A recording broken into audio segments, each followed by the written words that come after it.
So in World Vision UK, we've been on a journey of trying to look at how do we honestly present our work and show impact. My job is to work in design, monitoring and evaluation. So we look at evaluating the programmes to see what changes there have been for children and their families and their communities. And then we try to report that honestly. And I guess, as many of you know, the increasing trend of donors is to be able to demonstrate impact. So what difference has your organisation made compared to if you didn't exist at all?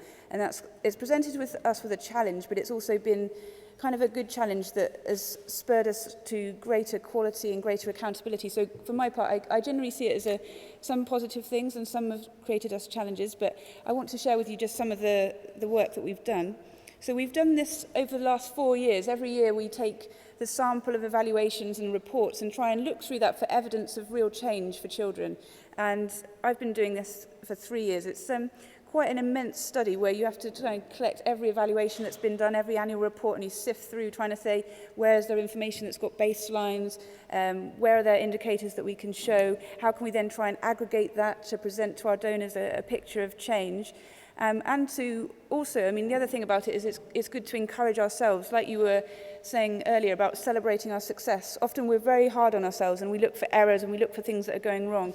But also one of the things here is to provide encouragement to our staff and encouragement to the communities that what we're doing is working. And so this is last year's report, which you can find on our World Vision website if you happen to love reading reports. Last year we had 18 programme evaluations that were either through our long-term development or our grant funded from government projects, and 73 annual reports. So I went through all of these reports trying to look at what is the quality of evidence, what can we rely on, what can we use, what can we aggregate across different sectors. We've got child protection, health, food security, livelihoods. It's quite an immense task trying to pull out some patterns and look for evidence. One of the things that has helped us to do that, I'm going to show you a bit of a scary slide, but hopefully I'll try and make some sense of it. So there is an organisation called BOND, which is the British organisation of NGOs. They're an umbrella organisation that help NGOs to try and have common approaches and common tools. And we work together to produce a tool for quality of evidence. So what does good enough look like?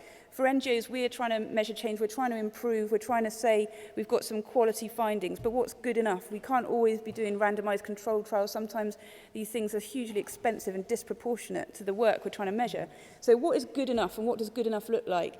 And so this tool comes up with a rating for evaluation reports based on 5 criteria, which are at the top here. So the 5 criteria mean that you score your evaluation report against these things and rate it. One is about voice and inclusion. So how much were beneficiaries or stakeholders involved in designing surveys? Were they saying, what does success look like for us, rather than what success looks like for donors? Are they involved in analysing the data? Are they involved in the process of measuring change for their communities? The second one is around appropriateness. So were the tools that we used appropriate for the task that you were trying to do? Triangulation, like, are you comparing your household survey results with some qualitative data and really seeing that kind of level of change? And then one of the things that causes us a challenge is looking at what is our contribution? Are we taking into account the other actors that are in the community and their contribution to the change? And then finally, transparency, like how are we sharing the results back with the community? How are we being transparent with the government about our findings? And so these are the things we generally measure. You can see these are the different evaluation reports down the left-hand side, and you can see that some of the strongest categories we have about using appropriate techniques and triangulating data. We're generally quite good at that, but we're not so great at looking at our contribution, trying to analyse the contribution, and we're not so good always at including the voice of the beneficiary in the design of evaluations. These are some of the weaker sides. But what happens is at the end you get an overall score, and anything that's in yellow means that you've met the minimum requirement. So you can trust that as a piece of evidence, you can trust it. If it's green, that means it's good, and there's a good confidence that the evidence can be trusted. And if it's blue, that means that we can't rely on that as evidence, as quality. So this has been really useful for us, and it's helped us to compare with other NGOs. So we review ours, and we had a peer review with CAFOD. So they reviewed some of our evaluations, we reviewed some of theirs, just to check that we were being balanced in the way that we score.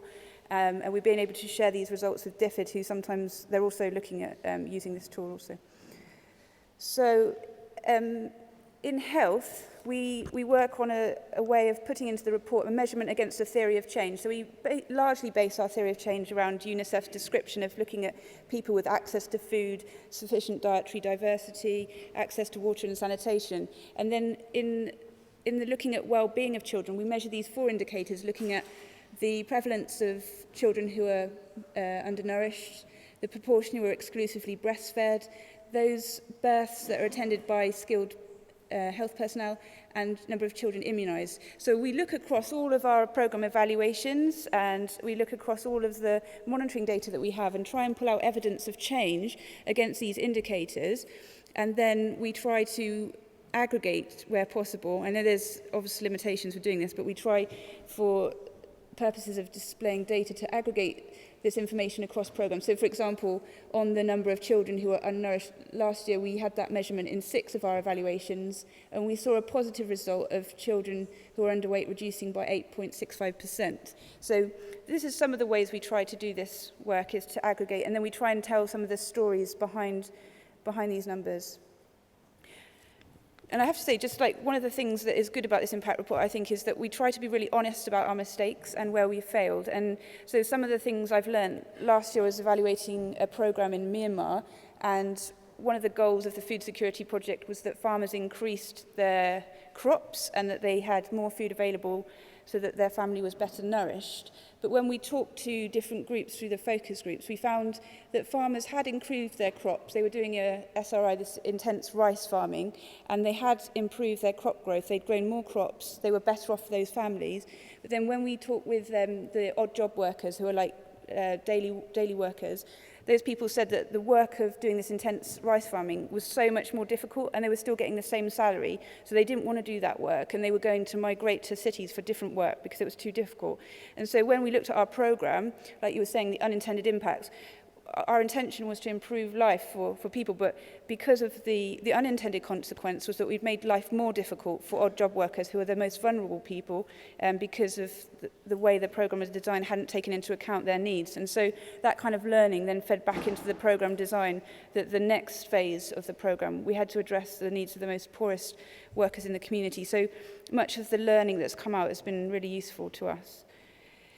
In the health programme, one of the most successful things that we found was around the CMAN project, which is a community management of acute malnutrition, where we bring health services closer to the community, so that community members are able to monitor the health status of children and to treat malnutrition in the community, which is making a real difference. And here you can just see a community mobiliser who is taking the mid-upper arm circumference measurement of a child to see if there's any case of malnutrition, and then bringing these services of treatment, so through Plumpy Nut, which is like that peanut butter substance, which is really making a difference to improve the number of children who are underweight.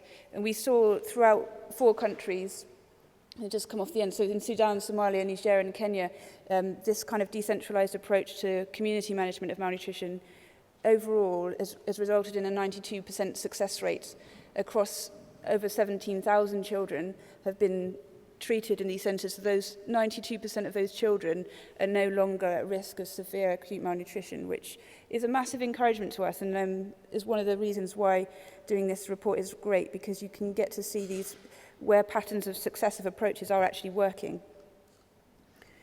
Okay, obviously there's some challenges in that. Aggregating data across countries, across communities, and trying to do that is obviously hugely fraught with caveats, and there is sometimes questionability of data that we recognise, and often there's not always standardised ways of measuring things, which does create challenges to us. But I feel that we're taking steps, like we're having a go and we're trying to measure impact, and I feel like we're making progress. And one of the things that helps us is that every year we have our report externally validated by Oxford Policy Management, who take a sample of our reports and see if we're overclaiming, underclaiming, trying to be honest about our work. And so that really helps us to be a bit more credible in our work, and is really appreciated. So thank you. This is for me, and George is going to talk to us about a particular study that World Vision's done in the Middle East and Eastern Europe region on health. But if you have questions after, I'm happy to answer. Thank you.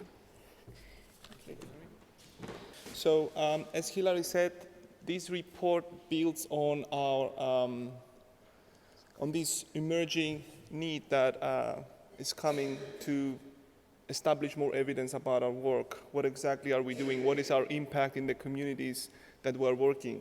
And to what extent are our claims valid? And our office in MIR, which I will explain a little bit, stands for Middle East, Eastern Europe region, which is a very diverse landscape, is taking this mandate very seriously. And this report actually reflects this intention, because we wanted to look back, and this is actually going to be the first of a series of reports on different sectors, that we're going to try to look back and reflect on our work and to see what are the gaps and how we can improve on those.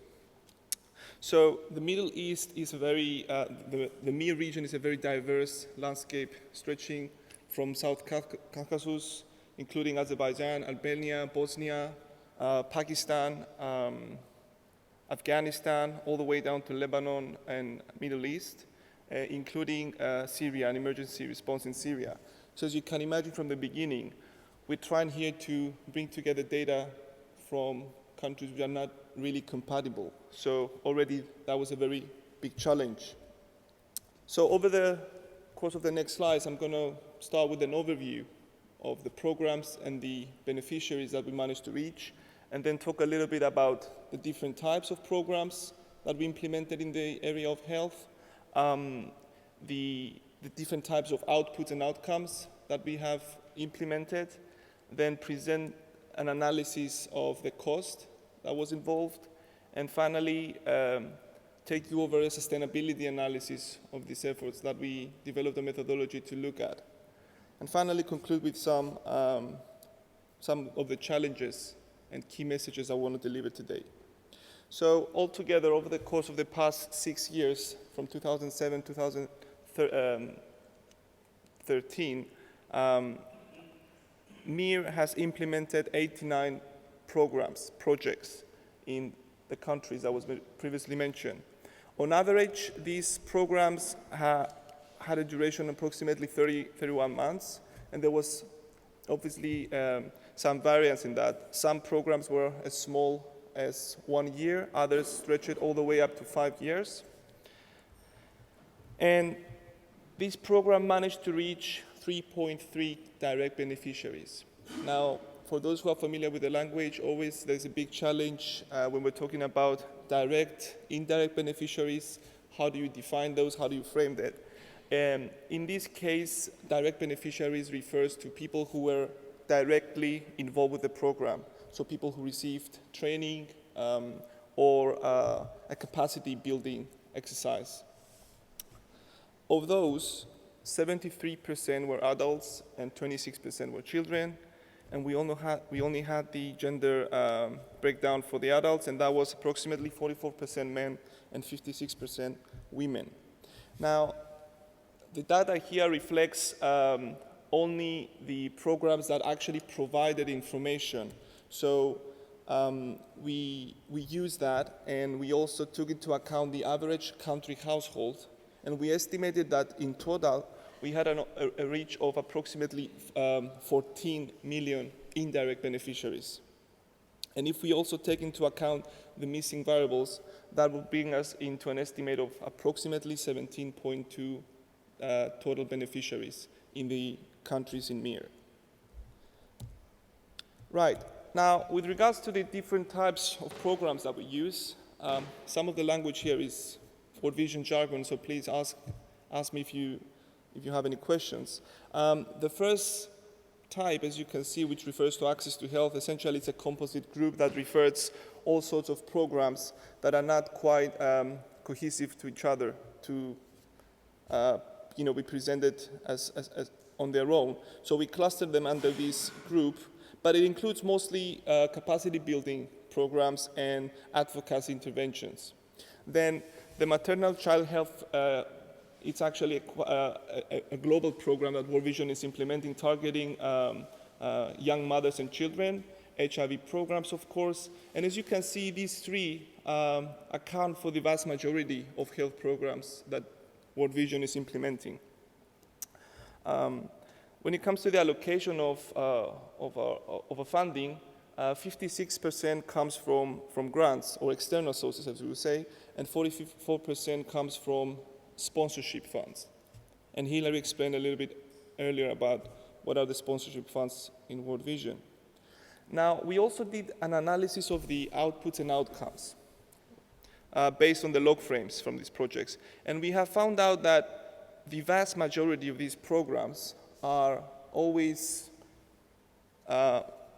evolving around building capacity, training, and raising awareness, which it's an interesting find to look at if you consider that there are other areas to focus as well, especially if you look at advocacy efforts, which are quite small in proportion with the rest.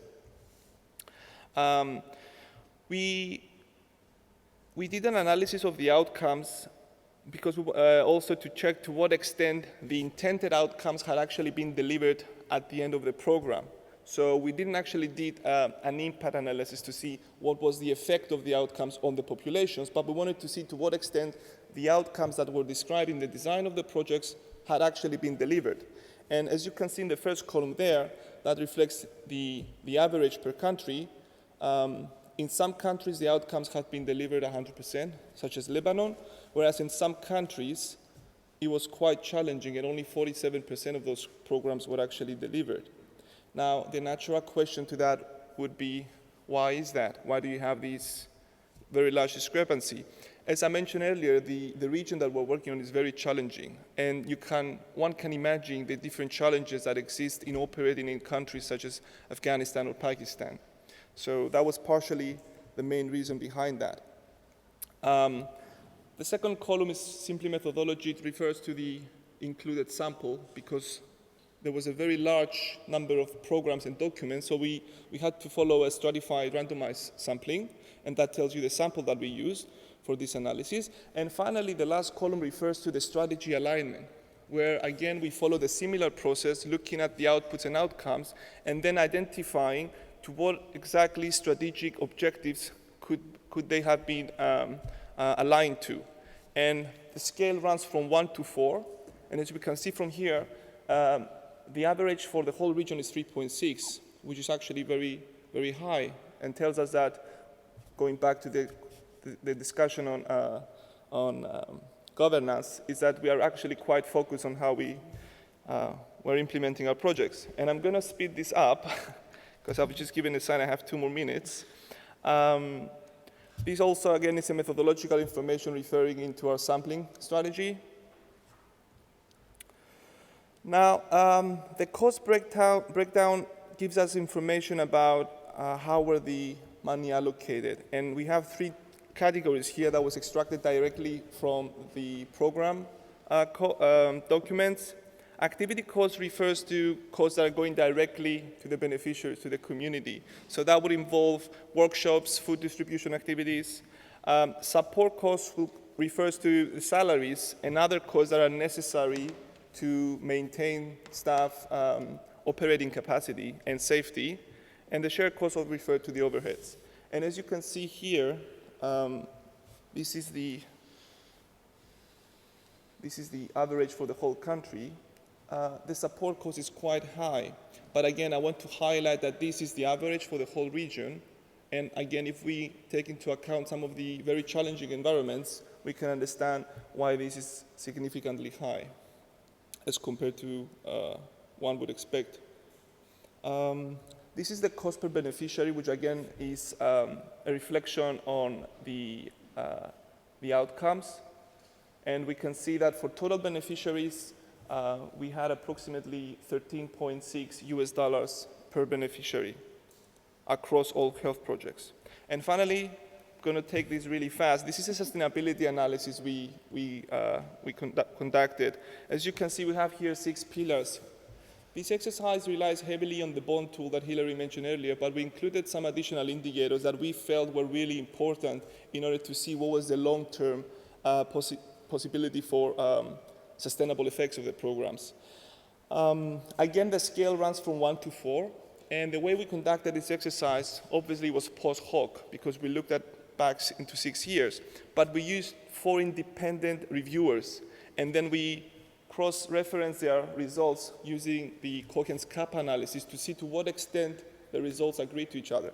And as you can see here, the result was 0.4, which is definitely acceptable for the amount of work that was done. Now, the average sustainability score is 2.9 out of 4, which is not as high as we would hope to be, but as you can see, across the 6 pillars, some of them are really high, which is institutional development, local ownership, and partnering, which is part of World Vision mandate, and we're really proud of. But some of them are somewhat low, and that is funding provision and resilience, which is something that we have already acknowledged that we need to work furthermore. One more point I want to highlight here is that we also run some correlation analysis to see to what extent these pillars actually link to each other, as one would expect.